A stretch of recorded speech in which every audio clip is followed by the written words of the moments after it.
and I'll be serving as the division's hearing officer.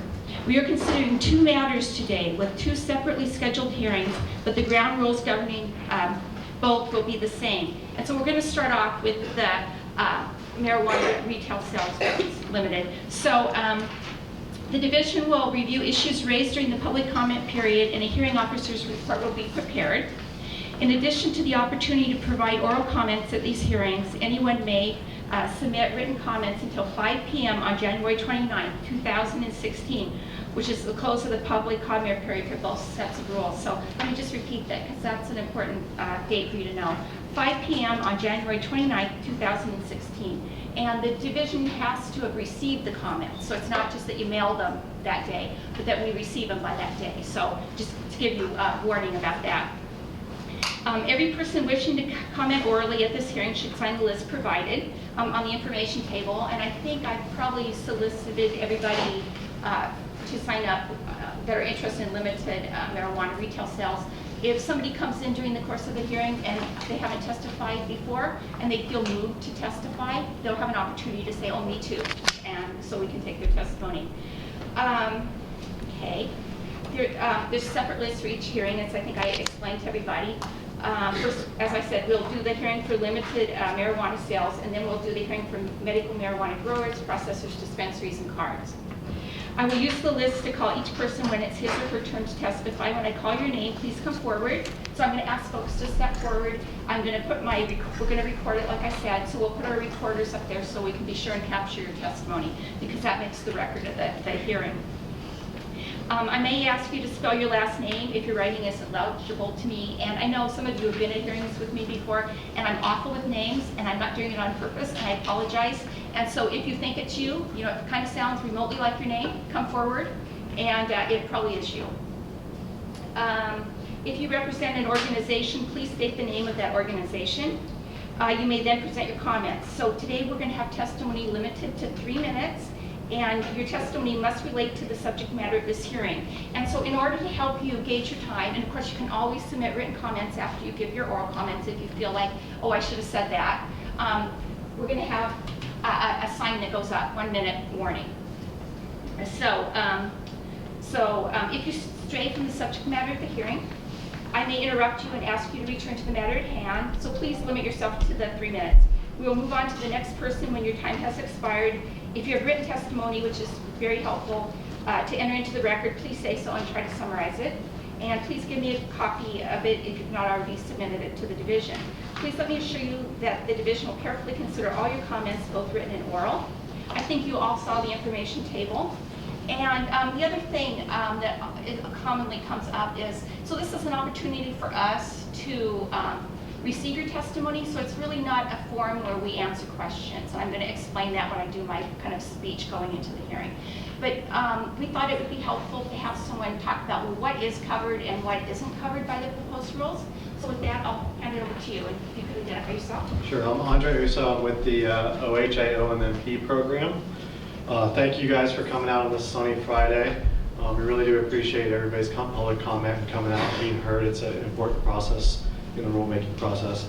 The rules that we're accepting public comment about today are related to OHA's regulatory inspection authority for medical marijuana growers, processors, and dispensaries. So edits to the rules around medical marijuana card holders and rules around the sales of limited marijuana products to the public will also be discussed today, which I think we're going to do first. Well, we're going to do limited retail sales. We're going to do limited retail sales first, folks that are signed up for and then we'll get into the permanent rules for the growers, processors, and dispensaries.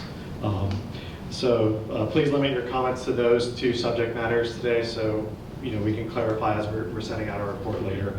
As you may know, the Public Health Division of OHA has also issued temporary rules around labeling, serving size, and laboratory testing.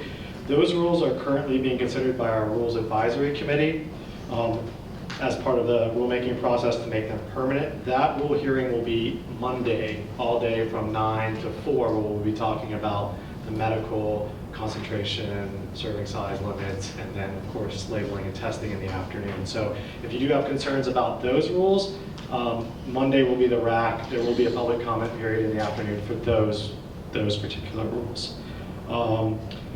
as far as what Jana said earlier, is that, we can't reply or answer questions today. We're here just to kind of absorb your comments and any rhetorical questions or concerns that you might have, so we can record those and put those in the public record. And that's all I have today. Okay, thanks. Okay, so we're going to officially kick off. Let me see if I'm smart enough to turn on my tape recorder. And I think you're going to record too.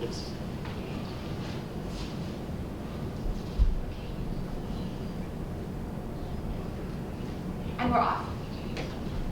My name is Jana Fessel, and I've been designated as hearing officer for this rulemaking hearing. I would now like to call this hearing to order. Let the record show that the time is approximately 1:20 p.m. and the date is January 22nd, 2016. The purpose of this hearing is to receive testimony regarding the Oregon Health Authority Public Health Division's proposed permanent amendment of Oregon Administrative Rules in Chapter 333, Division 8, pertaining to the limited marijuana retail sales due to passage of Senate Bill 460, Oregon Laws 2015, Chapter 784. This is the second of 4 public hearings on this subject. A hearing was held in Eugene, and a subsequent hearing will be held in Bend and Medford. So this is the second of 4.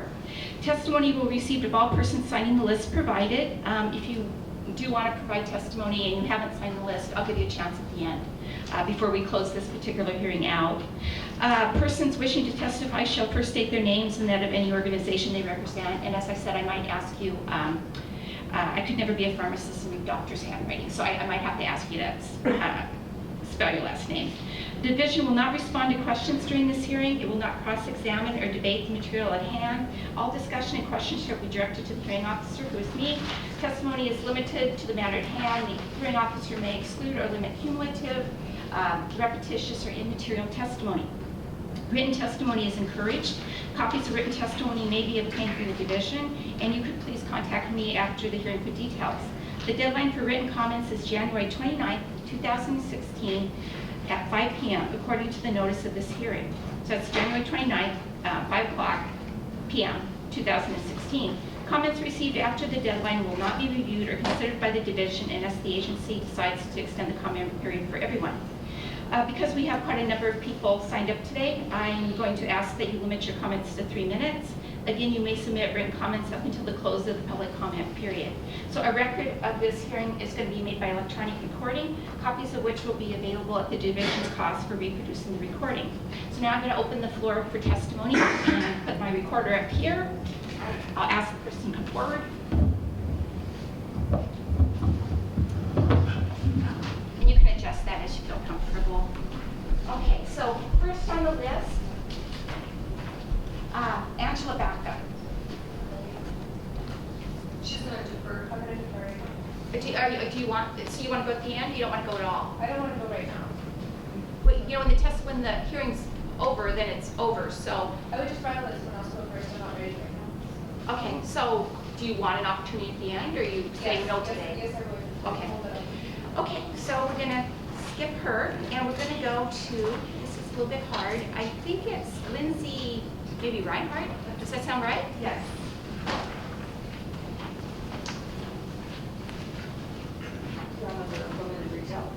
Yes. Yes, uh-huh.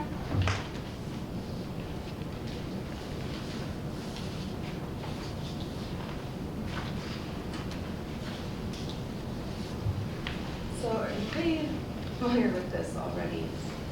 The last thing that I've submitted testimony on to the RAC was the Lindsay, we're having a hard time hearing you. Sorry. My name is Lindsay Reinhardt. Yeah. I apologize. I'm a registered lobbyist with Serious Extracts. So I'm disclosing that now. I've offered testimony multiple times to the RAC about the pregnancy warning poster and the distributed to each individual at the time of sale, the marijuana information card. Often the marijuana information card is winding up in the garbage can or the recycling bin. The warning posters in the dispensaries are adequate for people, and so the men are actually kind of offended by getting these cards because they're directed to women, and so they're becoming very frustrated with receiving those. And the pregnancy warning poster, there's a lot of medical doctors in Oregon that recommend pregnant women use cannabis because it's not toxic and they're dealing with toxic medications as the alternative for pregnant women. So I don't feel that it's good to make pregnant women feel guilty for purchasing a medication that their doctor told them to receive. And I have submitted evidence to the RAC as well as the state legislature in that regard. And if you would like the pregnancy education information, I would be happy to submit that to you as well. That's up to you, whether or not you want it to be included in the record of this hearing. Okay. So I leave that to you. All right. Okay, great, that was nice and succinct. This is Pama something? Sorry, and you can correct your name for the record, please.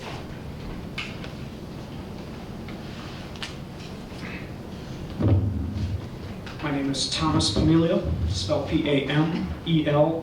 I'm a citizen journalist and patient advocate, a longtime member of the LMP. I'd like to bring up a basic point that 56% of Oregon citizenry voted for Proposition 91. A fair amount of that demographic probably was patients, caregivers, and growers that were included in the OMMP at that time. There was no legislation written into Proposition 91 to change OMMP. There are still people out here that are trying to hold the state's feet to that fire. Furthermore, the state of Oregon seems to have a long-time love affair with the term marijuana. I see in this new Division 8 medical marijuana form here, Section C, going down towards the bottom part of the page here, an immature marijuana plant, and then below that, marijuana in parentheses means the plant cannabis family, Cannabicae, any part of the plant cannabis family, Cannabicae, and the seeds of the plant cannabis family, Cannabicae. So if we're a student of history, we know that the term marijuana is a pejorative and an ethnophilism. It's been used to implicate bigotry, racism, and ethnocentrism. Within this little form here, you've now defined marijuana in an even new definition, where it doesn't have a granular terminology where it's 0.2% or higher THC, it's all of the plants. So we've literally flipped this thing upside down even again. The federal government made an arbitrary definition very early on. We seem to want to adopt that and continue the confusion. I would like to bring forth some testimony that if we could simply simplify our terminology with regards to our medical and recreational programs, there's a lot of people out here that do not use the term marijuana at all due to its history within the legislation that has been placed and is coming down the pipe. It's very possibly that the state is going to enforce signage and things that require dispensaries to put out medical marijuana location, medical marijuana available here. That doesn't jive with a lot of people's ethics and a lot of people's understanding of history. So I'd like to submit that we kind of step back and try to simplify our understanding of this and use proper terminology. Because the term marijuana is creating a lot of arbitrary rules and a lot of extra legislation and bureaucracy against a plant that is not dangerous at all. And the term marijuana is a trigger from history, and we need to live up to that. I thank you guys very much. Thank you very much. Thank you. So Sonia French, please.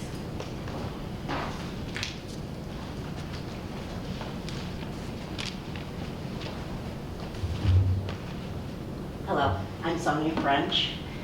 First, I want to agree with the gentleman before me on the term marijuana. It is an ethnic slur, and we need to do away with that. Okay, I am here representing GEM Farms, that's G-E-M-M Farms, and I just want to speak a little bit about industrial hemp products being sold on the same shelves out of medical marijuana dispensaries, medical cannabis dispensaries. The OHA should not have an outright prohibition on industrial hemp products. The OHA should allow card holders to transfer industrial hemp products into medical dispensaries to make my dispensary clients feel safer. I still take my product to testing, labeling, packaging, very seriously, all of the guidelines as outlined in the OMMP rules and regulations. And the two main products currently on the market are helping a great deal of patients, so please don't take that away from them. Let's see, we're urging the OHA and any other committees that may be considering the legislation as it is currently, that they please consider to allow the industrial hemp products alongside. Okay. It shouldn't be a competition. Okay, thank you very much. So before I ask Angela, I see that some folks did come in during the hearing, and so we're talking about limited marijuana retail sales, Senate Bill 460. And is there anybody in the audience who hasn't spoken that wishes to speak to this? Okay, so if you would come forward. And this is the only person, right? I don't see any other hands. Okay. If you could sign your name and your contact information.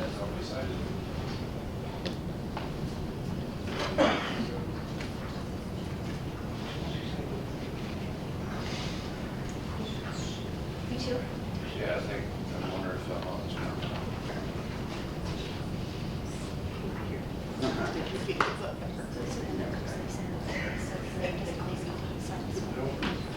I'll ask you to sit down. So you stay there, please. You're next. But I'm going to need that, so I know who I'm talking to. So go ahead and sign it and give it to you. All right. Okay.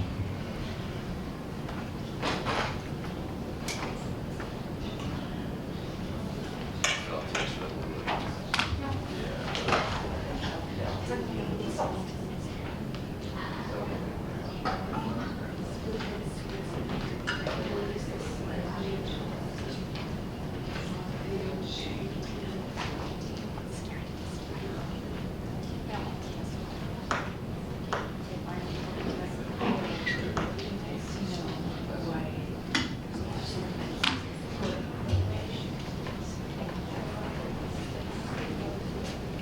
So Carrie is our next person. If you could state your full name for the record, and I don't know if you were here when we talked about the 3-minute limit. Yes, I was here. My name is Carrie Stanberry, and I am an ONNP patient. The purpose and the reason that I am up here speaking today has to do with myself and only myself. I can't speak for other people. There's medications out there that I can go into dispensaries and get. But if you guys take out the medicine that works for me off the dispensaries, or out of them because you feel it's not the right thing for somebody, it's taken away the only thing that works for me. As a patient, I get a certain amount of medicine every single month. Now, anything above that, I have to get myself. I do live off of Social Security, which means I'm limited on my income.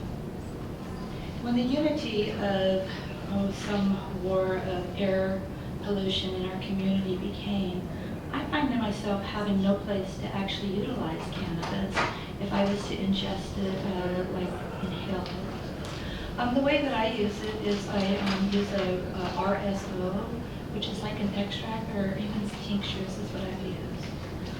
For the most part, I hardly ever smoke a flower, is what some people would call cannabis. So I heard some testimony last time I was here that just blew my mind. I've eaten 6,000 milligrams of cannabis, and I felt fine. I didn't even feel like I felt anything. And I guess it's everybody's system is completely different. And it depends on what your cannabinoid system body has held for so many years. So as a 47-year-old woman, cannabis has been the only thing that's helped me in my life since I was 12. I save the government $10,000 every month only using cannabis, taking away 27 pharmaceuticals. Now I'm on none. Thank goodness for a plant that's healing the pressure of my head. I have a lot of medical issues. So I hope that when you guys choose what works for one person, you're not going to put it into a box or a category, because I go outside of your guys' box. If you'd like to talk to me, I would be more than happy for contact at a later time. Thank you very much for your testimony. Marlon, please. My name is Marlon Starr. First of all, I'd like to be able to thank you guys, because I have been down in Salem and I've seen the difficult position that you guys are in between Salem and the public. I would like to speak about the topical division. You guys have it at a 2% per container limit. That is not only unreasonable, but I'm gonna have to close my doors because I refuse to put something that is junk on the market. My smallest container has a minimum of 500 milligrams. We need to change this from a percentage to a milligram per an ounce. This will allow people to be able to have multiple sizes in containers according to their needs. We need to raise it up. I would like to see 1,000 to 1,500 milligrams per an ounce with a maximum of 7-gram limit for recreational. That way we're within the law of 7 grams. And then for medical, leave it unlimited.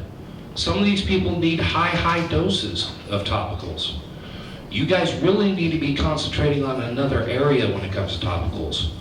What is the MSDS sheet on the ingredients that is going into these topicals? Is there a 2-year shelf life on these topicals? How do we ensure that pesticides, herbicides, molds, fungus, and solvents do not get into these topicals? Because that is what is going to retard the nervous system and the immune system. 95% of the people that I serve that use my cream have pathologies that already suppress the immune system. The last thing that I want to do is put more toxins into a suppressed immune system. So help us on the testing end, ensure that these things are correct. I've talked to many scientists when it comes to testing. These testers need to be using mass spectrometers, not a $30,000 unit. If we want accuracy and safety, we need to ensure that they're using the proper equipment to get the accuracy and safety. This is what the FDA and the EPA is using as a standard. What are their standards? Why do we have to reinvent the wheel? Thank you very much for your time. With good policy and reasonable policy, the people will flock to the market.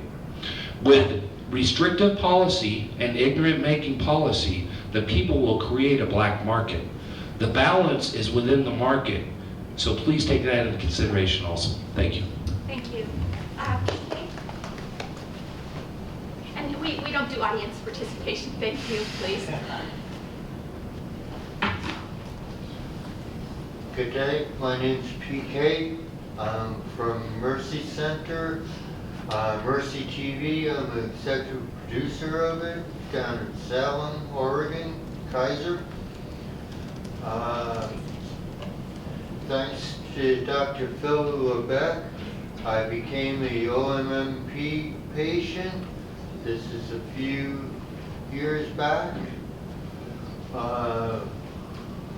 When 91 was passed, or was introduced, they said we would not touch, hurt the medical process or how the OMMP is operated. And he said that multiple times, and now we have these different bills limiting an amount the grower can grow, the amount for having a grow site. You went from $50 to $200. People are limited incomes. You have several different prices on how much your car is going to go. But then if you owe, it's $200 if you ain't on one of these special classes.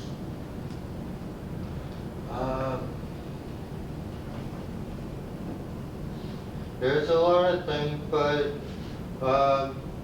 you promised that you wouldn't, when 91 was made up, you would not touch the medical cannabis services. I grow a sweet hemp. I have a healing oil. I put in the buds out each crop, and I only grow one crop a year. And it's olive oil and onion powder and garlic powder, and it's a healing oil. I have carpal tunnel. It relieves the pain that I suffer from this thing, carpal tunnel. I've shared this with other people I have. and we have good results, amazing results. And go to the mercycenter.org, www, and see the results. We're poor people, we're trying to help the other people that are on Social Security and that. Thank you, and have fun and go fly a kite. Thank you very much. You're welcome. Angela, did you want to? Yes. Hi there.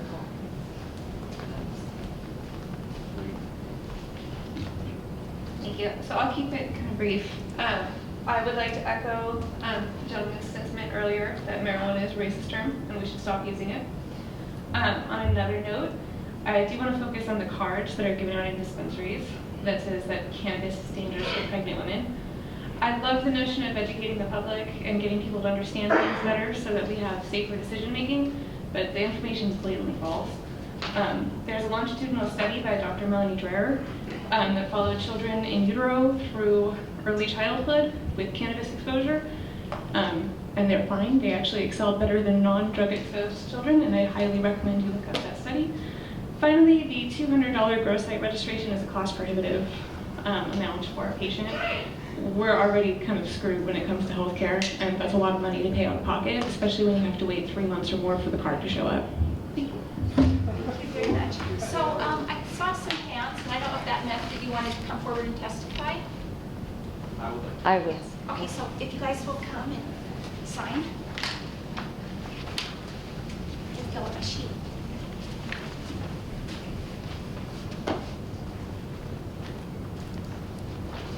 New sheet.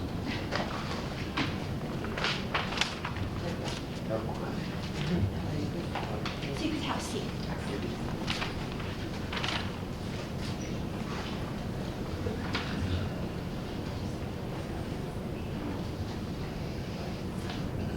These are comments on limited retail sale rules right now. And then we'll go into the permanent rules whenever these comments are done.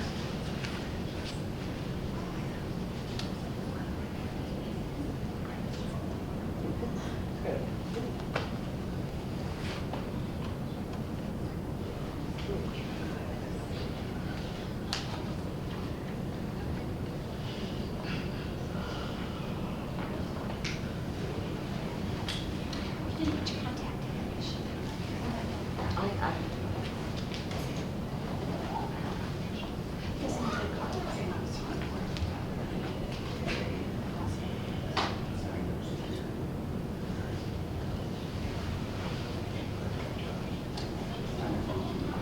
No, it's easier just to write it.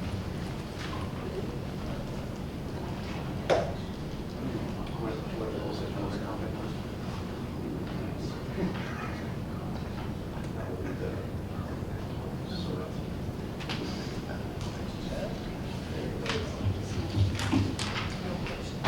So we have Deborah Fish, please. Hi, I'm Deborah Fish. My husband and I have been with the program since 1998-99. I would just like to agree with these people on disability that limiting their medication is insanity. Why have a program? You did promise to not touch our medical program if they voted legal. I voted no, but that was my prerogative. With that being said, increasing these costs to people on disability is just insane. I'm on disability. I can't afford to go to places. It's defeating the purpose that we fought so hard to set in order. Why do we need to mess with the medical marijuana law? What broke? And I do call it medical marijuana because I grew up with marijuana my entire being. So the word marijuana doesn't really offend me. I'm a little confused on that. I think we have better things to fight for than the name of a plant. Okay, thank And I'm you. very frustrated with the money. Very. Thank you for your testimony. Miguel, please.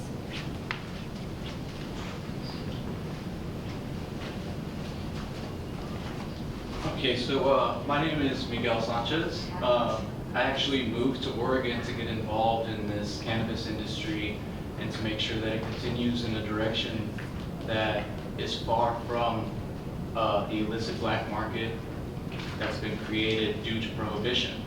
I'd like to comment first on what everybody has said regarding the OHA cards that we have to give people and the posters that we have to display in dispensaries. I think that we should be focused more on propagating scientific evidence and informing people on the benefits of cannabis and how they can be well, not on false information and displaying that.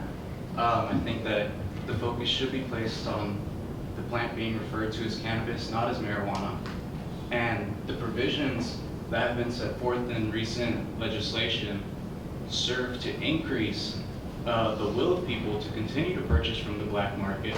I've witnessed an increase in Washington selling their concentrates and their edible products, and people speaking about traveling to different states to purchase the products that they need because they don't have access to it in Oregon in a safe manner. That is only serving to increase the black market and to defer money that we could be putting into educational programs, that we could be using to educate people on cannabis and its benefits, and we're diverting that towards the black market because of the provisions and the limitations on people's medications. And I agree with everyone here that no OMMP legislation should be affected by anything that is being looked into changing cannabis for recreational purposes, which is never for recreational purposes. It is always to increase wellness and to increase health in some way. And that's all I want to give. In 3 minutes. So, last but not least, we have Lori.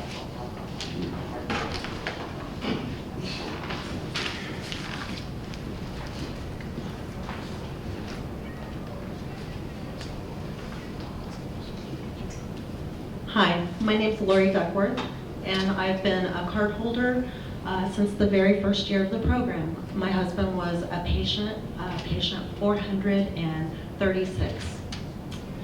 We've seen every change, every fee increase, every document change. We've seen it all. I've been an advocate every year since we became card holders. When we voted on 91, we were promised that our program would not be touched. We all have seen that become a lie. I got my diagnosis of cancer a year ago in January. The restrictions that you guys are talking about is just not going to help someone like me. My former facility, Southern Oregon Normal, was rated May 23rd, 2013. We've been open almost 5 years next to the federal courthouse. I have a lot of input on House Bill 3460, which is our dispensary bill that the governor signed 10 days after our raid. We weren't raided by the feds, we were raided by locals. When my center was closed, a lot of people were displaced back into the community. 2 people overdosed within 6 months because they went back to street drugs, because they no longer had access to marijuana. I am begging you to please delay any decisions you have until December. There are many patients that are going to be without their growers because of the new restrictions that are being talked about.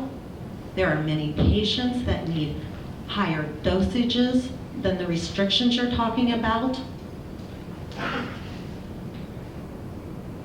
Our son, who was over 18, was forced to become our growers because of the bench probation that we were put on after our raid. He's still not 21, so he cannot no longer be our grower. We don't even know what we're going to do about that, because we can't be our own growers until our records are expunged in a few more months. But we've got grow season coming up. So we're going to be forced to use dispensaries. My husband only paid $20 in the beginning because he was on disability, and now he's going to have to pay $200 on top of going to the doctor. It's too much for somebody on disability to have to pay. It's just too much. So I'm begging you, please do not change our program. Don't let us lose our program. Thank you very much. Thank you. Again, I please ask that you hold applause. Yes? I would like to speak as well. Okay, sorry. So, one more, and then we'll move on to the next.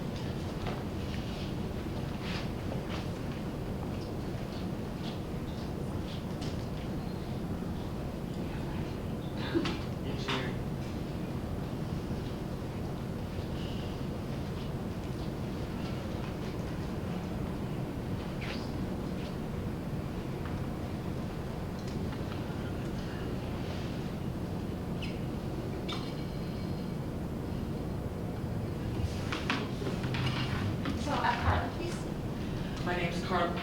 Can you hear me? My name's Carla Kay. I'm an electrical engineer, one of the founding members of Skunk Farm Research, founder of Specialized Formulations and Botanist Extracts. I first want to mention that I'm definitely concerned with respect to the dosage limitations, but I think most of those will be resolved in the medical arena, so I'm pretty okay with that as far as rec is concerned. But the thing that does bother me is those of us that are growing for medical, the card stacking thing. First of all, if we can only provide medicine for the patients that are assigning us as the grower, then we're forced to stack cards. If we can provide medicine to any patient, especially, and most of us who are growing for others are growing for people who are on disability or people who are on limited incomes or people who are dramatically ill. And so those folks have no ability to grow for themselves, and they're the ones being penalized. And on top of it, we as growers are being penalized with respect to the card stacking, which now that's going to be resolved as well with your new rules. And so now what are patients going to do? Who's going to grow for them? I mean, I'm talking about people like my Alzheimer's mother. There's no way in the world that she could possibly grow for herself. She didn't want her off of medication. She was on what were relatively large doses. Today we're seeing doses in the range of, 14, 15 grams a day on some cancer patients. So I'm just trying to give you the other end of the scale so that you realize what minuscule doses that you're talking about and potentially how many times somebody's going to have to run to the dispensary. So please keep those things in mind. We're talking about my mom, if she was having to eat in the doses that you are talking about, we're talking about over 900 brownies in a month. That's completely unreasonable. We need to have heavier doses. So your small doses need to be, you need to take those things into consideration. Thank you. Thank you very much. So with that, we'll end this hearing. I want to thank you and assure you that the division will consider fully all written and oral testimony received. And so we have adjourned the first hearing. So now, we've closed, I'm sorry. Make sure I'm still recording this. So now we're going to open the second hearing. And you're going to have to listen to the speech again. Slightly different, but basically the same thing. So, so now we're starting the hearing on House Bill 3400, the rules that were promulgated in response to that. So my name is Janet Fussell, and I've been designated as hearing officer for this rulemaking hearing. I'd now like to call this particular hearing to order. Let the record show that the time is approximately 1:55 p.m. and the date is January 22nd, 2016. The purpose of this hearing is to receive testimony regarding the Oregon Health Authority Public Health Division's proposed permanent amendment, adoption, and repeal of Oregon Administrative Rules in Chapter 333, Division A, pertaining to medical marijuana growers, processors, dispensaries, and cards, due to passage of House Bill 3400, Oregon Laws 2015, Chapter 614. Again, I will remind you that this is the second of 4 public hearings on this subject. A hearing was held in Eugene, and subsequent hearings will be held in Bend and Medford. Testimony will be received of all persons signing the list provided. The list should still be over there. If you haven't signed the list, you can do so now. The order of testimony will be in the order of signing. And it looks like my pen may have walked off. Persons wishing to testify shall first state their names and that of any organization that they represent. The division will not respond to questions during this hearing. It will not cross-examine or debate the material in hand. All discussion and questions will be directed at the hearing officer. Testimony is limited to the matter at hand. The hearing officer may exclude or limit cumulative, repetitive, or immaterial testimony. Written testimony is encouraged. Copies of written testimony may be obtained from the division. Please contact me after the hearing for details. The deadline for written comments is January 29, 2016 at 5 p.m. And as I explained before, that means that they have to be received by them. And so just let me highlight that again. January 29, 2016 at 5 p.m. according to the notice of this hearing. Comments received after the deadline will not be reviewed or considered by the division unless the agency decides to extend the public comment period for everyone. Because of the large numbers of people who have signed up to speak, I ask that you limit your comments to 3 minutes. Again, you may submit written comments up until the close of the public comment period. A record of this hearing will be made by electronic recording, copies of which will be available at the division's cost for reproducing the recording. And I'm going to open the floor for testimony, but first I need to get the sheet. And then when I call your name, please come up and provide your testimony. Oh, please.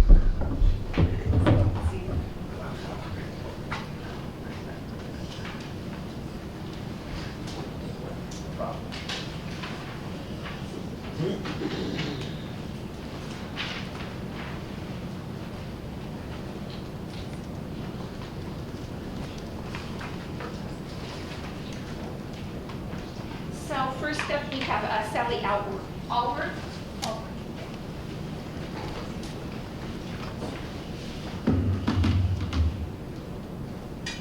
Good afternoon. My name is Sally Allworth. I'm the proprietor of Luminous Botanicals, a maker of oil-based tinctures here in Portland, Oregon, and I'm also a member of the Oregon Cannabis Association.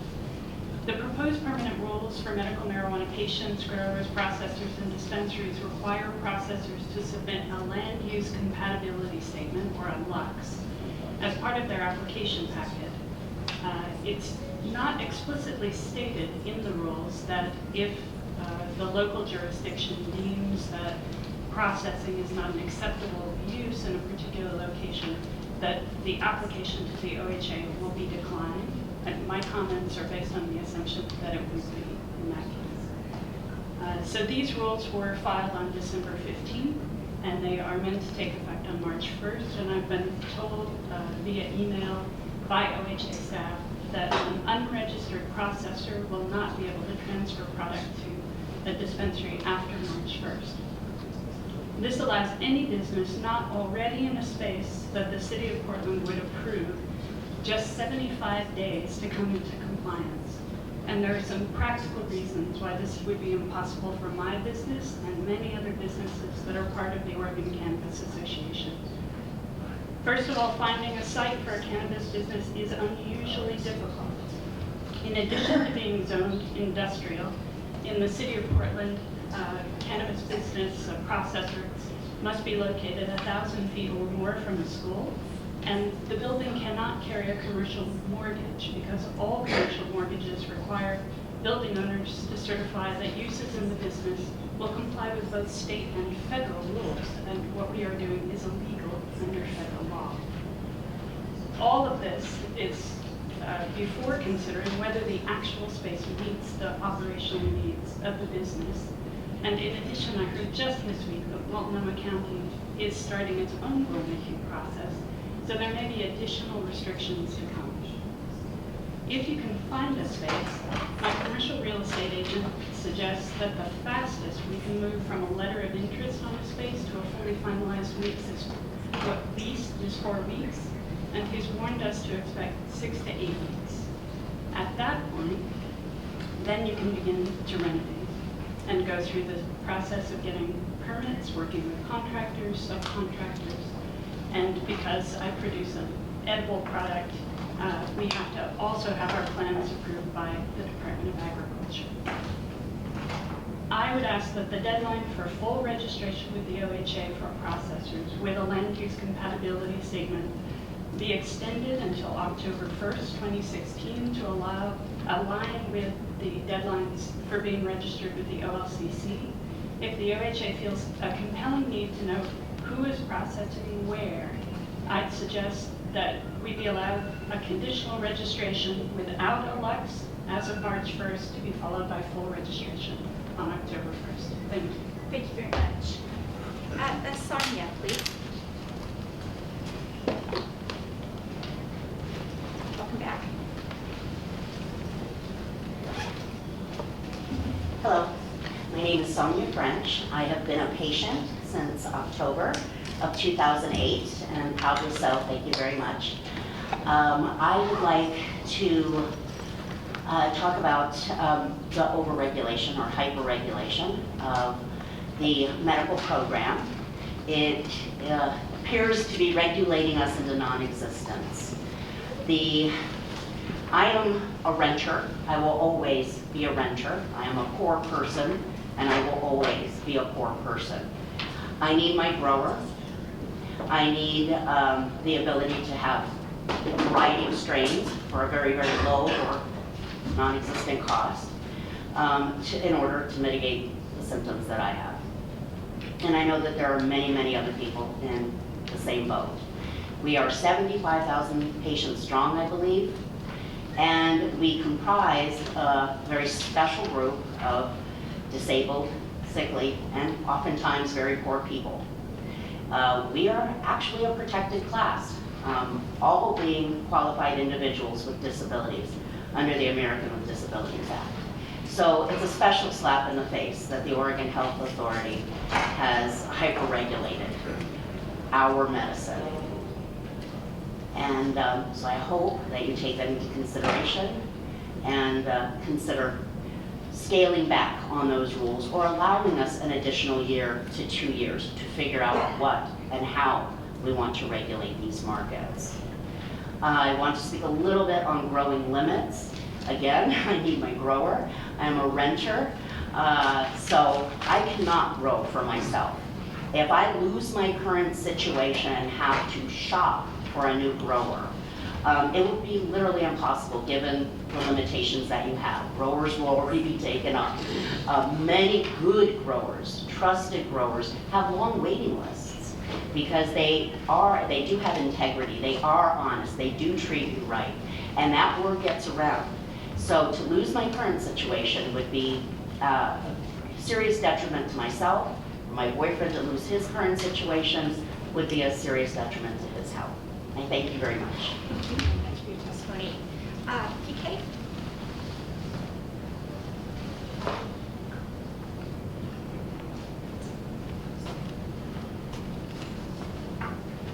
Good afternoon. I'm PK. I'm from the Mercy Center, from Mercy TV. I'm a concerned citizen. We're getting back to 91. When 91 was introduced, you said you would not touch the medical. Now it passed. You changed your mind, you're doing restrictions on the medical, raising the prices to the poor people that are on limited income.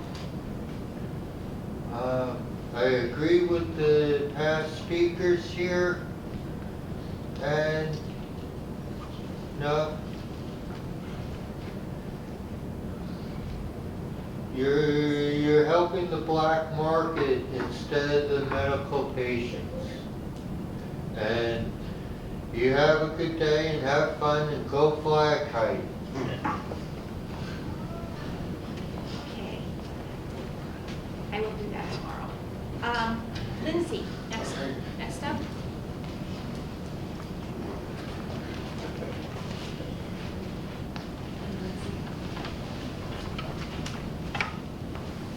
My name is Lindsay Reinhardt, a registered lobbyist with Serious Enterprises LLC. I've already submitted written testimony from our company, but I did want to go over briefly the gross site registration fee on page 9, number 3. Right now, that is much, much lower, and we feel that this is going to be excessive for a lot of people to accommodate in addition to deposit compliance rising. It will just be too much. As far as the grandfathered grow sites, legislatively, we've asked for a stay of these plants through at least December 31st of this year. There's a lot of patients that are going to be affected by this. And the larger estimates, 3,000 immediately with 20,000 total will be forced to lose their growers. They don't have anywhere to go. And with the new $200 registration fee proposed, though, this will make an even bigger roadblock for them to overcome. They will lose their grower and have an immediate expense. If we can get those to stay through the end of the year, that will allow the cards to expire on their expiration dates as opposed to them just abruptly ending when their cards are actually valid for a longer period of time, depending on when it's issued. Also, so that stay is extremely important. And then if we skip to page 59, transfers from a registered processing site. Number 2, a registered processing site must document the transport of a medical cannabinoid product, concentrate, or extract to a patient by a processing site representative who's the designated primary caregiver of that patient in accordance with the OAR. That absolutely is not how the industry works right now. There are a lot of compassionate processors who give these extracts to multiple patients. As you've heard from a lot of patients in this room already, this is life-changing medication. Patients are on between 10 up to 60 to 120 grams of oil per month. And so for that reason, they often have to go to multiple processors to obtain that oil. And those processors cannot be the caregiver of every single person that they give oil to. Those people already have caregivers, and you can't have an unlimited number of caregiver cards for you as a patient. You can't just designate multiple caregivers. So we need to be able to follow the language that is better on page 62.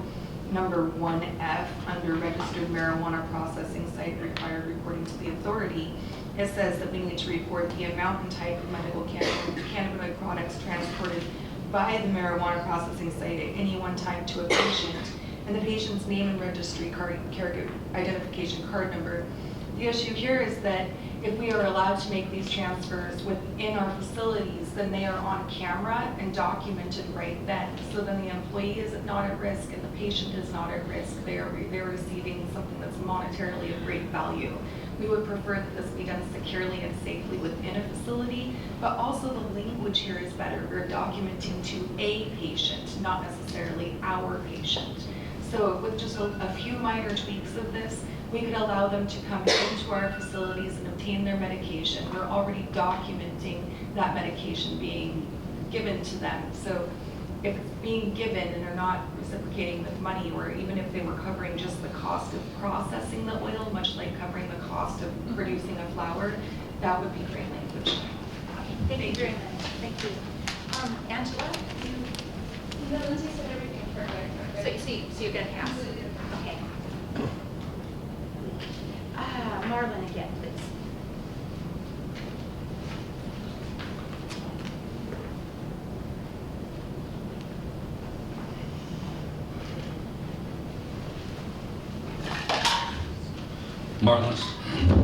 Marlon Starr, I'm with Meat Green Cream. And everything that Lindsay said is correct, but I'd like to go a little bit further. To limit any processor, retail establishment, grower, or anybody else from having compassion is going against everything that Oregon stands for. We are a compassionate state. That's why we have been the leaders in medical marijuana from the very beginning. To not allow myself and others to be able to give from the heart creates a cold business, and that is not Oregon.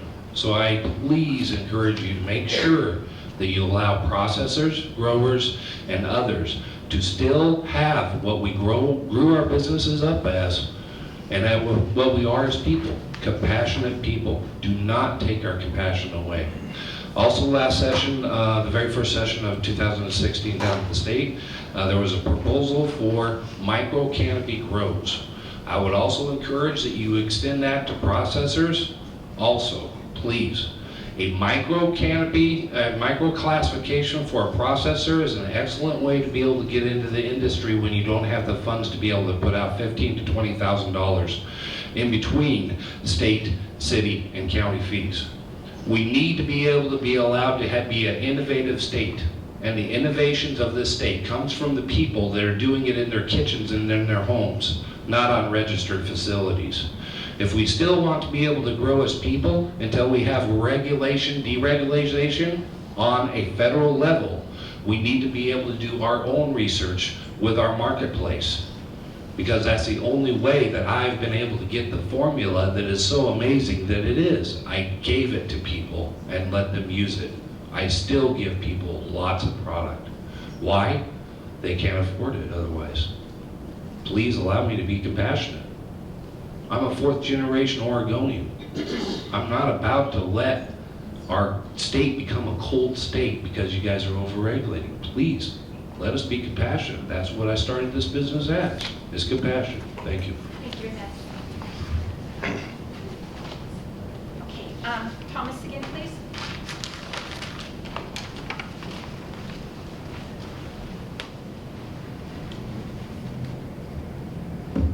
Thank you. My name is Thomas Familia. I'm an activist and local citizen journalist with Kanaklatch Altruistic Strain Hunters. I'd like to bring up the fact that nobody in this room or in this planet knows to be able to tell the difference between medical and recreational cannabis. The point being here is that we've had a long-standing medical system here and it has shown great compassion to many people. A lot of people came to the state to participate in this program. I'd like to bring up a very unique fact that we were one of the only medical programs who would enroll people from out of the state. There were people coming here to get their medicines and go back home. They were dealing with cancer, dealing with very chronic, severe issues. You're bringing on legislation that will essentially change the program and make it completely unnecessary. The state is trying to designate labels onto people. Are you a recreational user? Are you a medical user? The simple difference now is, are you being taxed in the beginning of the year when you get your status to be a patient, or are you being taxed every time you come into the dispensary? Furthermore, we didn't think ahead in the Proposition 91 legislation. The one thing the OMMP did need to have was restrictions on citizenship in getting into the market of dispensaries, processors, and retailers. What we have now is a bunch of recreational people shopping at medical dispensaries. That hopefully is going to change and dispensaries can differentiate themselves as recreational. The whole thing is arbitrary. What we're looking for is to create a cushion for people that are considered the lowest common denominator, the poor, the sick, the underprivileged, to be able to get access to something that is a medicine, something that is a therapeutic plant. So what we're trying to do is fight for something that is actually unethical to tax. Food and medicine is unethical to tax. And now we're looking at further taxes on people that we already designate as patients. Grower site fees are increasing. New regulations on dosages, packaging, and limitations on what can be sold in the retail market. This plant is not dangerous. This plant is not toxic. And we're looking for something that is akin to what we see in grocery stores. We're buying tomatoes and things that also have very therapeutic effect. None of this regulation is needed. Let's end the Prohibition 2.0 and give people that are sick, needy, and in chronic conditions access to a plant that can absolutely save their life and change our country for the better. Thank you, guys. Thank you very much. Samantha Seagard? She left. Okay. Well, Mike B?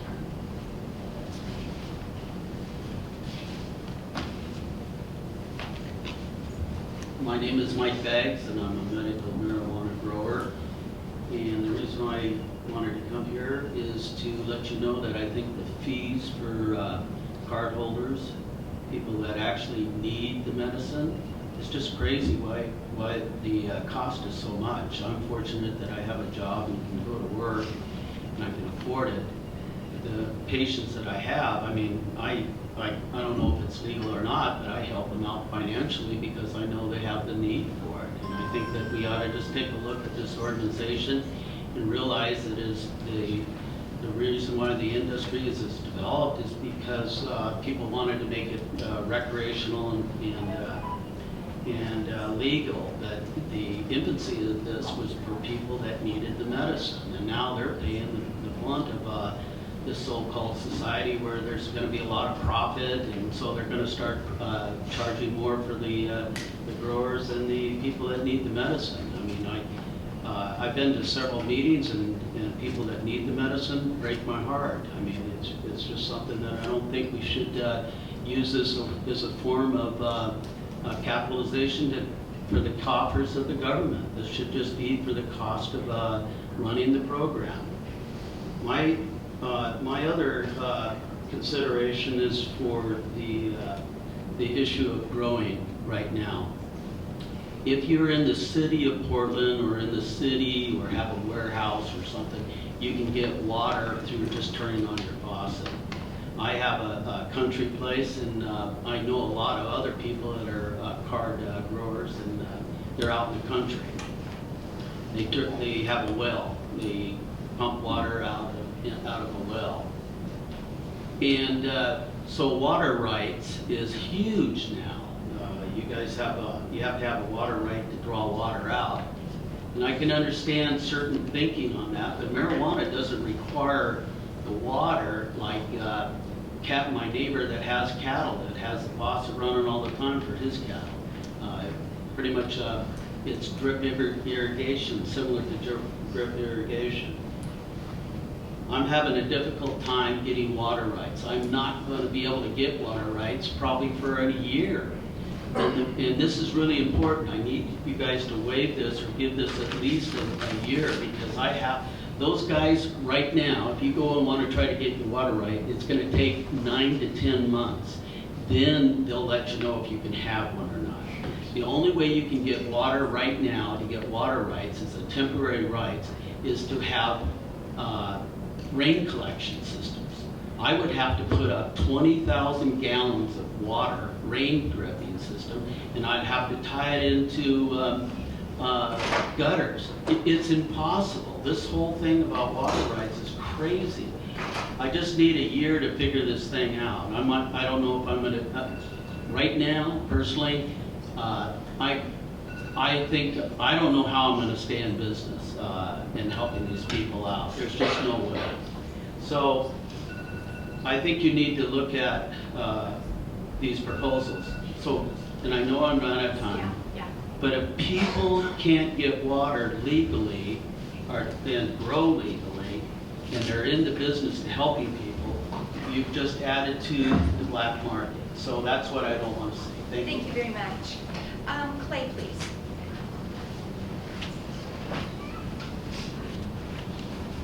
Hello, my name is Clay Pierce. I have to agree with pretty much everything I've heard so far today. I'm a medical marijuana patient myself. I'm on Social Security. I find it very difficult to find the money to pay the fees that keep coming up that don't make any sense at all, because I see a money grab going on. Everyone's trying to make money off of poor people in the medical marijuana industry. There's more than enough money to go around for everybody beyond medical. Leave the medical system alone. We voted for this thing to be like we had it set up, and you can't change it. You said you wouldn't change it. You shouldn't change it. We're not going to let you change it. And this is all really kind of silly, because we're sitting here debating package size, dosage limits, and risk to children. And it's kind of silly that no one has ever died from using cannabis in any way, shape, or form. So why would you put limits on something that no one's ever died from? It's a money grab. This is silliness. Leave us alone. If you want to sell marijuana, cannabis, hemp, whatever it is, do so. There's plenty of money to be made. Make it complete legal, like yard grass. You'll still make plenty of money. It's not lethal in any way. It's never been lethal. It's not going to be lethal. What's the problem? That's pretty much all I have to say. Thank you. Thank you. Carla Kay, please. Carla? So maybe Carla has left the room. Marla, we did that. Sorry, didn't mean to do Yeah, that question. okay. Kiwi Stanberry? No, Carrie Stanberry. Sorry. Hi, that's awesome. It's getting late. No, that's wonderful, actually. One of the names as a trimmer on one of the farms that I've been to, I go by Kiwi Strawberry. So thank you for saying that. That was awesome. So my name is Carrie Stanberry. I would like to just kind of chime in with a little bit of professionalism here with my hats that I wear in the communities that I serve.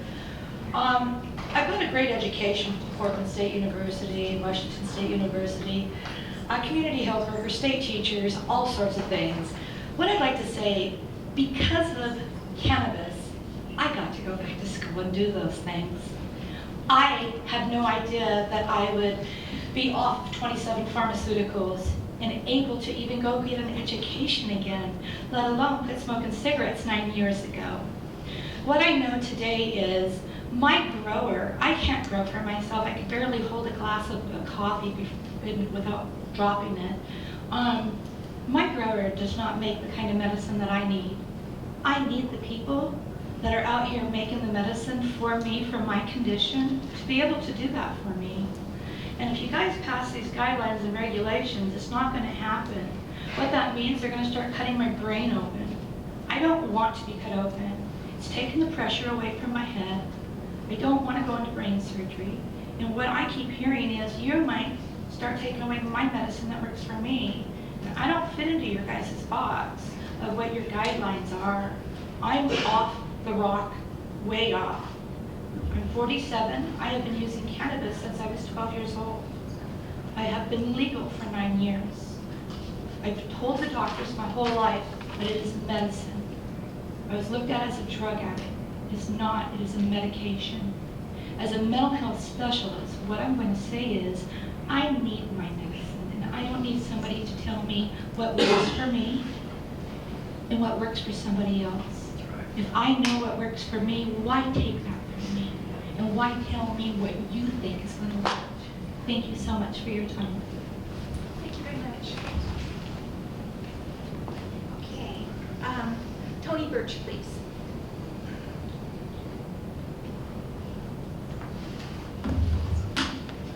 Hello. My name is Tony Birch. I own a company that has a line of cannabis products and a large-scale indoor grow facility. My comment is regarding grows in commercial facilities. So we have a grow facility located in a commercial zone out in Clackamas County. I know a lot of other people in this position. My concern is for people like us who have larger grows but only had 48 plants, give or take, right around that time of grandfathering. People in commercial facilities will not be able to cover their overhead costs with only 48 plants. You just cannot make enough money after that plant count. We need to be able to separate parts of the facility into different suites to be able to have multiple grow sites under one technical physical address. This would allow growers to abide by the new 48 plant count limit, 48 plant limit per grow site, while still being able to provide for the patients and being able to actually cover overhead operating costs. That's really it. Okay, thank you very much. Jason James? Yes, ma'am.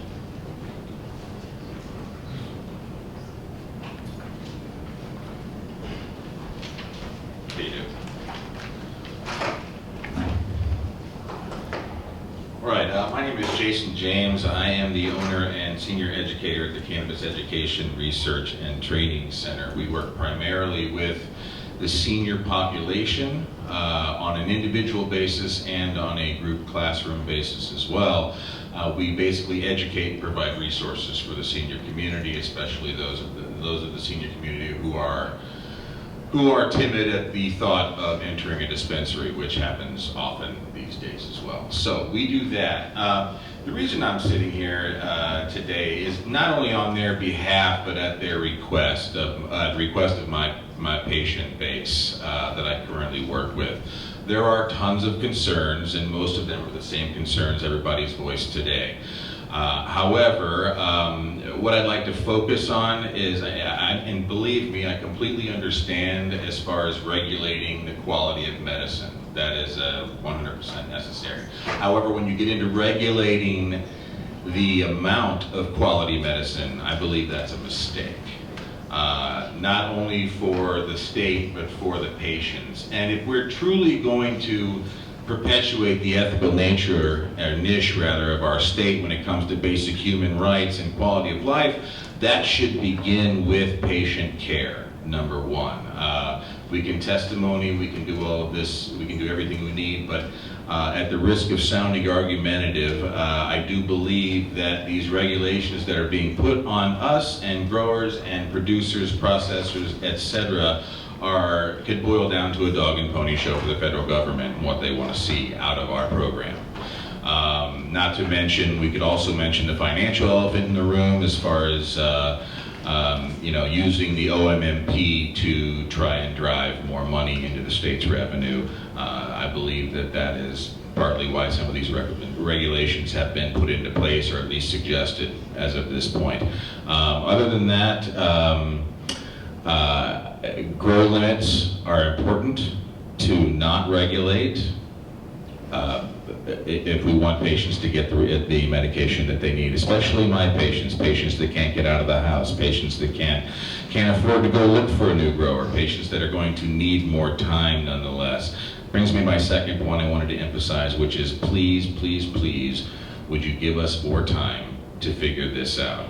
We are going to need at least till the 1st of 2017 in order to get the grow limits figured out. Let's say we even decide to implement them by March, to have them immediately have growers immediately responsible for tending to these new regulations is almost an impossible thing to ask, especially when it comes to finances and when it comes to finding space and when it comes to changing basically everything your infrastructure has in place right now.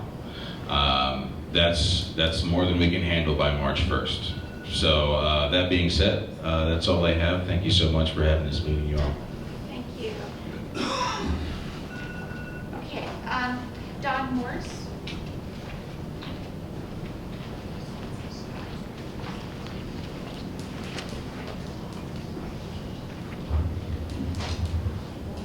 Hello, for the record, my name is Donald Morse. I'm the director of the Oregon Cannabis Business Council.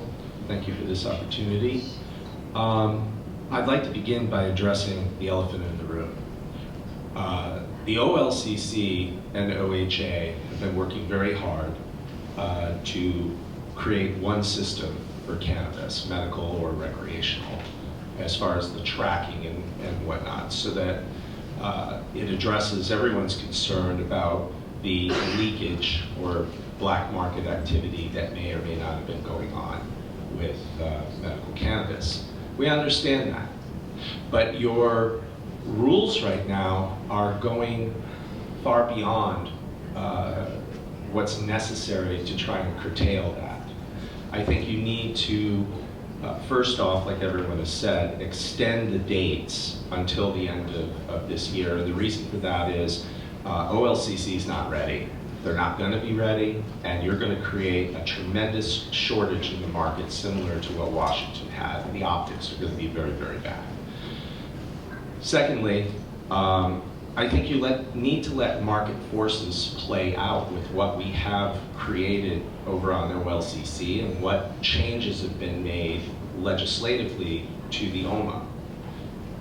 Things are going to work out. What you're doing right now is you're putting the squeeze on the very people that the system was created for the patients who do rely on this for medicine, like one of that lady right there. You've gone too far. The limits on dosages for patients, for instance, is absolutely ridiculous. I run a dispensary. I've got patients that take a 300 milligram candy bar before bed. They're cancer patients. I've got others that suffer from other, MS, whatever. They seek relief this way. To ask them to take 3 candy bars before bed is just obscene. not to mention it's going to cost 3 times the money. So I would ask you that as you're setting your rules here, that you consider what the effect is on a bona fide patient. Don't look at the end goal, which is to create a single system. We all know that's coming. We're going to work on it. Market forces are going to help you in ways you do not, I think, comprehend. But don't punish the individual patients here. Don't, they need to be able to transfer from the grower or the processor their concentrates directly to one another. OLCC has already said that they're capable of tracking that with the system, the RFID system that's going to be in place. There's no reason for you to put another layer of restrictions and rules upon this. Let's try and work together on this. Thank you. Thank you very much.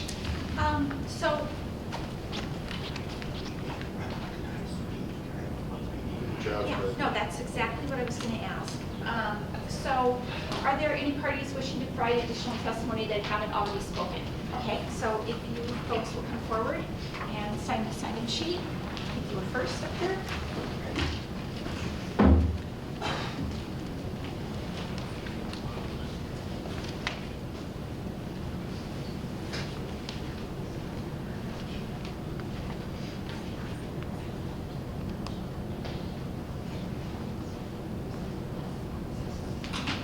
Well, the contact information's good because then we can send you a copy of your notice of support.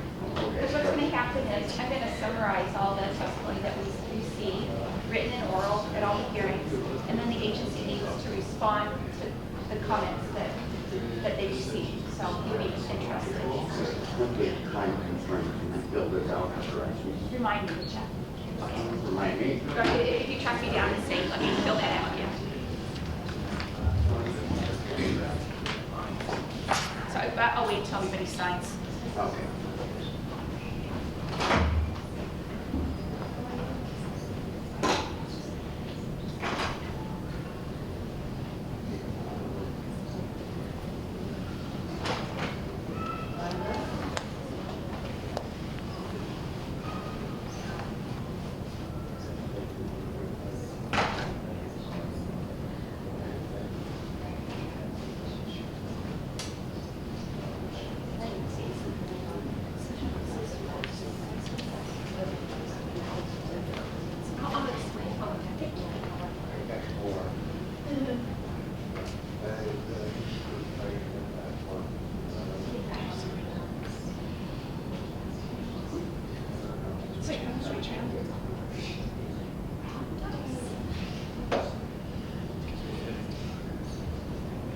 Goodness, for electronic.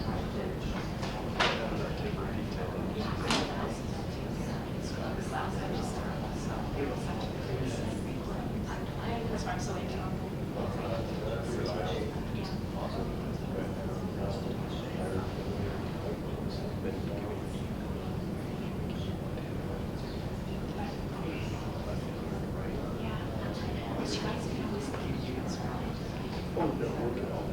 I mean, no, I'm going to correct. Make life easier. So right behind you. Hella behind you.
Okay, great. Thank you.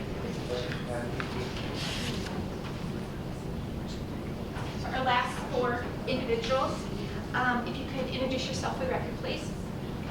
Hi, my name is Andrew Lamont, and I am a PRF of a dispensary that isn't open. I wanted to speak with OHA specifically and tell the rest of the people in here financial horror story.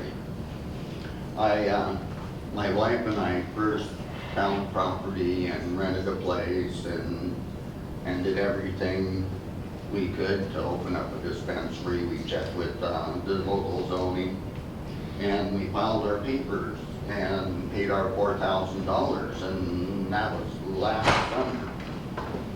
And in July, I was working with a lady in the OMMP program.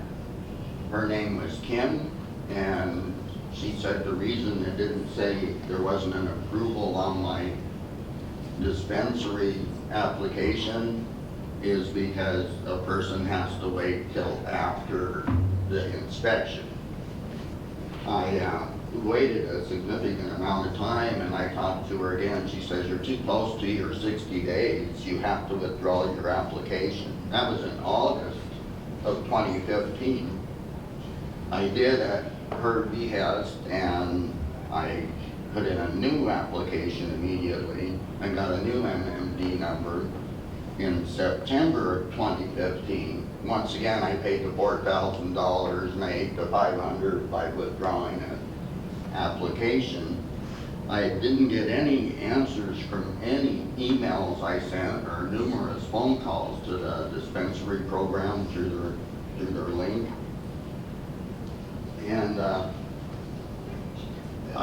I got to the point where it was December, and I sent another email, and finally somebody answered me. I sent it on December 2nd. They answered me on the 11th.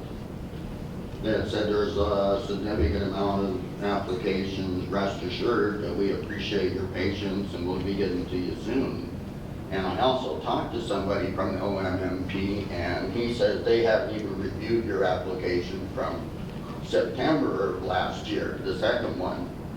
He says, we haven't even looked at it, and we don't know when we're going to look at it, and you just have to wait.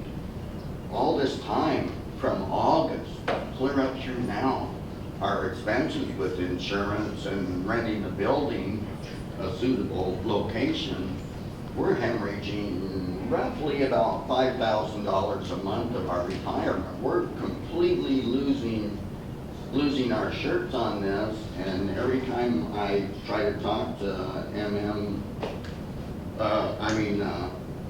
OHA, I don't get an answer, or somebody just tells me I've heard that a lot of people are losing their shirts, but they don't even give out their names, and nobody had, to this day, and this started in July, nobody to this day has even reviewed our application. Yet I know of others that filed a few weeks ahead of me and went into business in September or October, and I gotta ask myself, why am I being ignored? I mean, tell me why the wife and I are losing everything.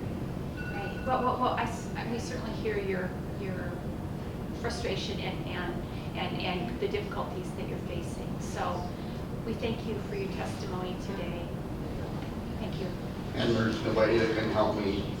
Well, this isn't the proper forum because we're here to talk about the proposed rules. So, but I know, I'm desperate. I understand. I mean, I totally understand where you're coming from, and so I do thank you. So you're telling me to just walk away and hope that someday Well, I'm just they're telling gonna come you that through? we're here to talk about the rules today, and so that's my function. So, Can you- view Whitney, please, and you can, after the hearing's over, when we're off the record.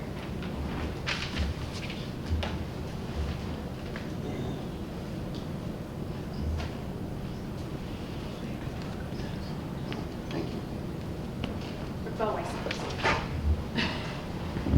Hi, my name's Bo. Can you hear me all right? My name's Bo Whitney. I'm the Vice President of Regulatory and Governmental Affairs for Golden Leaf Holdings. I'm also a representative of various organizations, including the Oregon Cannabis Business Council, the Oregon Extractors Association, the Oregon Growers Association. In addition, I'm a one of the premier economists in this space in the country. I'll provide constructive solutions in writing form a little bit later. I wanted to do maybe 4 or 5 bullet points. In general, plant count limits as a policy, they limit the access of medicine to medical patients. And this is unfortunate as there are 75,000 patients in the state, approximately. As provided in previous testimony, the industry really needs more time to develop a patient transition strategy to deal with these plant count reductions and the impact on patients. We're proposing legislation at the state level to address this, citing the fact that there's so many patients, very little time, but in addition, these are business decisions that need to be made under temporary rules, temporary administrative rules, and both the OHA and the OLCC are explicitly stating and recommending not to make business decisions under a temporary rules process. I did an analysis of OMP data on the impact of the plant count reduction. I based this on OMP data from July of last year. There's a direct impact on the Oregon economy of $24 million and an indirect total impact on the Oregon economy of $96 million. And this is under the assumption that the plant count limits were at 96 plants. It's even more extraordinary the farther these plant limits are reduced. In terms of fees, the heartburn over the fees is that this essentially hurts small businesses. And these are the very people that did the heavy lifting to get this industry to where it's at today. So out of respect for those heavy lifters and pioneers in this industry, I respectfully request that you take some consideration on these fees.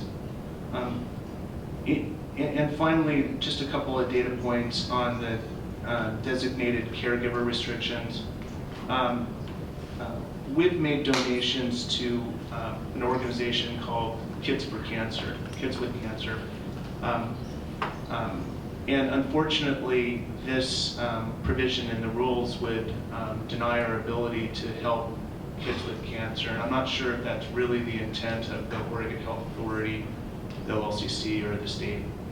And then in addition, Golden Leaf Holdings supports setting up a fund or some type of process to donate a percentage of their production to support impoverished individuals and patients needing medicine.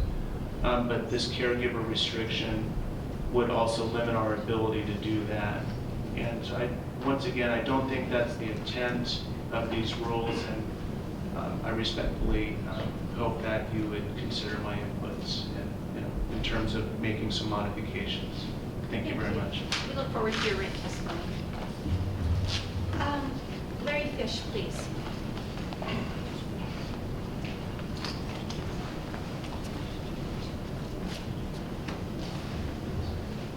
Hello, my name is Larry Fish. We live in Vernonia.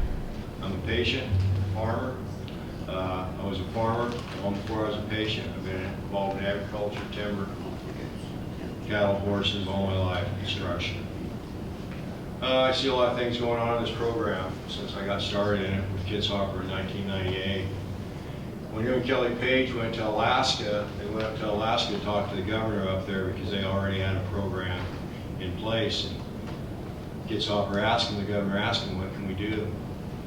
Alaskan official says, well, what we do is we have sovereignty in our homes. We let them regulate themselves. The more we have regulation, the more we have taxation. I see down here it comes to complete financial forecast and economic predictions and inspect grow sites. Well, I've been doing this with my wife and I since 1998. We've helped out a multitude of people that I can't even count. Seriously. When we started, we gave it away. Literally. We weren't allowed to collect money from it, not for the power bill or anything in the very beginning. It was totally out of your heart. Well, I've broken my back, L1, L2, L4, L5, paralyzed for 69 days. I got a whole new perspective on life in 2001 after growing pot for 3 years. Excuse my language for calling it pot. Or for calling it marijuana, I didn't know that it was a racist slur. Our number one problem has always been this with the growers and the patients. We cannot connect. We have not been able to have a line for the connection of the grower to the patient for what needs to be done. And the reason for this has been privacy and security for everyone involved. So the state has never revealed who the patients are and who the growers are. Not until the last 2 years here when we decided to go recreational and they voted legal. There's lots of good arguments here in the room, lots of intelligent people. I nod my head to all of them for being here, taking part of it. 90% of it I agree with. Very well spoken people. I'm here to speak for my patients. And my patients are concerned because my health that I have and my wife have at this time of our life. Our kids all have professions and other careers and they don't need to be on the farm. And we can't take care of it by ourselves. And we know what the cost of it is, whether it's indoors or outdoors. And we need help. And all these years we've given it away to people. We need to be able to connect directly to the patients. We don't need to have cameras set up in our grow sites. We live 60 miles. That's close.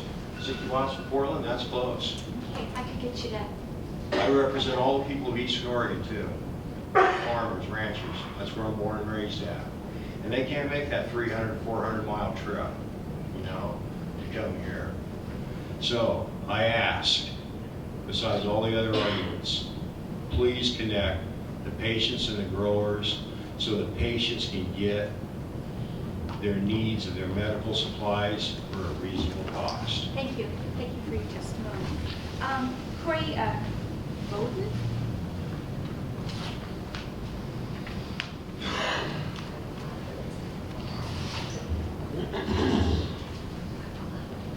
Hello, my name is Corey Bodden, here on behalf of Crash Gardens. I'd like to just talk a little bit about math real fast. For grower fees, set at $200, a garden that has 16 patients would fall under the grandfathering clause, would have to come up with $3,200 a year, plus a $4,000 producer license.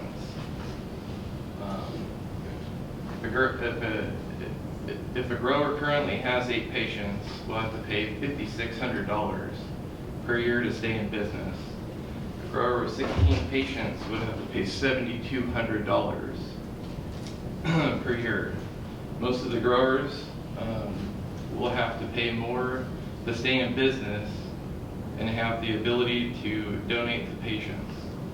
On the OLCC side, it will only cost $4,700 to get a canopy size of 5,000 square feet, which is, in most cases, is double of what a 96 plant garden would take to produce. The unintended outcome of this is most will go out of business or convert to OLCC, leaving patients without safe access. This is an unfair advantage to those that do not care about patients and creates a monopoly and will push all the small businesses out of business. There's a huge flaw in the grandfathering. Before March 1st, 2016, it would take 32 patients to grow 96 plants in flower, and so 96 plants in flower and 96 plants in veg to be prepared for the next go-around. Patients need a consistent supply, and there are timelines to get plants to full maturity. By changing the definition of a mature plant has helped the grower to have less cost to operate but at the same time leaves half of the patients at the grow site left behind and without safe access. Most of the patients